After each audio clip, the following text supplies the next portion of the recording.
भूमी जिथे जन्मले मी, नमो आर्यभूमी जिथे वाढले मी, नमो कर्मभूमी जे जाच कामी, पडो देह माझा नमामि नमामि, पडो देह माझा नमामि नमामि.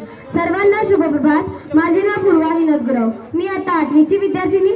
आजच्या कार्यक्रमाचे सन्माननीय अध्यक्ष, आदरणीय व्यासपीठ, वंदनीय गुरुजन वर्ग व येथे उपस्थित माझ्या मित्रमैत्रिणींनो, सर्वांना माझा नमस्कार.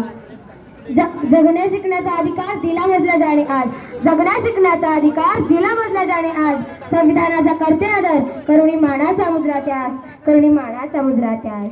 बाबा साहब ने कलम उठाई तो संविधान बन गया, बाबा साहब ने कलम उठाई तो संविधान बन गया. संविधान की ताकत तो देखो यारो, संविधान की ताकत तो देखो यारो. चाय बेचने वाला भी पंतप्रधान बन गया, चाय बेचने वाला भी पंतप्रधान बन गया. कित्येक लढाया लढून, कित्येक बलिदान देऊन, त्यांची आहुती वाहून शेवटी अखेरीस स्वातंत्र्य आपल्या पाठी पडले. स्वातंत्र्य या शब्दाचा अर्थ तीच व्यक्ती समजू शकते ज्यांनी कधी पारतंत्र्य पाहिले असेल, गुलामगिरी पाहिली असेल. स्वातंत्र्याचे मूल्य शब्दात सांगता येणार नाही इतके मोठे. आपण सर्वजण खूपच नशिबान आहोत की आपण स्वतंत्र भारतात जन्म घेतला. या बाकीच्या अडचणी, पारतंत्र्याच्या, गुलामगिरीच्या बेड्या आपल्या हातात नाही घातल्या गेल्या, याबद्दल आपण खूपच नशिबान आहोत.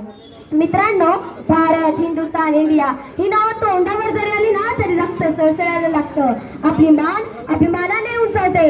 जेव्हा तो तिरंगा आपल्या समोर फडकत असतो ना, तेव्हा देशातील, आपल्या मनातील, प्रत्येकाच्या मनातील ती देशभक्ती, ती भावना, तो आदर्श पाहण्यासारखाच असतो.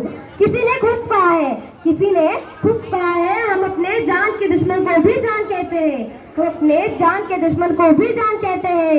मोहब्बत के इसी मिट्टी को हिंदुस्तान कहते हैं, मोहब्बत की इसी मिट्टी को हिंदुस्तान कहते हैं. जो दुनिया में दिखाई दे, जो दुनिया में दिखाई दे उसे कहते हैं खामोशी, जो आंखों में दिखाई दे उसे तूफान कहते हैं, जो आंखों में दिखाई दे उसे तूफान कहते हैं. और ऐसा एक ही देश है जिसमें मेहमानों को भी भगवान कहते हैं, मेहमानों को भी भगवान कहते हैं. आपल्या भारताला ना सोन्याची चिडिया म्हटलं जातं. का बरं? कारण आपल्या भारतासारखा समृद्ध, शेतीप्रधान, कृषीप्रधान देश दुसरा कोणता त्या काळी नव्हता हो. म्हणूनच कदाचित इंग्रजांना भारतातून पावलं बाहेर टाकताना खूप त्रास झाला असावा. 1857ला चालू झालेला संग्राम, स्वातंत्र्य संग्राम, स्वातंत्र्य यज्ञ शेवटी 15 ऑगस्ट 1947 रोजी शांत झाला. 26 जानेवारीला आपला भारत देश प्रजासत्ताक झाला. किती छान ना. पण तुम्हाला माहितीये, जरी आपला भारत देश स्वतंत्र झाला असला तरी तो कोणापासून स्वतंत्र झाला? तर या भारत भूमीवर राज्य करणाऱ्या इंग्रजांपासून. धर्मभेदापासून नाही, जातीभेदापासून नाही. ते कार्य तर अजूनही चालू आहे. डॉक्टर बाबासाहेब आंबेडकर, महात्मा फुले, लाल बहादूर शास्त्री, पंडित जवाहरलाल नेहरू यांसारख्या अनेक नेत्यांनी खूप प्रयत्न केले. समाजसेवकांनी खूप प्रयत्न केले या भारताला सुराज्यात बघण्यासाठी. पण खंत याची वाटते की आजही ते कार्य पूर्णत्वास गेलेले नाही. ती हवी तशी प्रगती, तो हवा तसं स्वप्नातलं भारत ते सुराज्य दिसत नाही. पूर्वी ना इनामपेक्षा इमान हा शब्द भारतीयांसाठी खूप महत्वाचा होता. पण आता भ्रष्टाचारी मैत्री करून इमानदारीच विसरलोय आपण. या सूर्याला, या भारतातील सूर्याला गुन्हेगारीचं गळ लागलंय. एवढेच नव्हे तर पूर्वी पैका रुपया माहिती होता, पण आता काळा पैसा माहितीये. किती बदल झाला नाही. पण एक गोष्ट आहे ना की भारत स्वतंत्र झाला. आपल्या हातात आहे सत्ता, आपल्या हातात आहे, भारतीयांच्या हातात आहे. मग असं का होतंय? 52 सेकंद फक्त राष्ट्रगीत म्हटल्याने कोणी राष्ट्रभक्त, राष्ट्रप्रेमी होत नाही ना. फक्त 15 ऑगस्ट 26 जानेवारीला वंदे मातरम म्हटल्याने कोणी राष्ट्रभक्त होत असतं.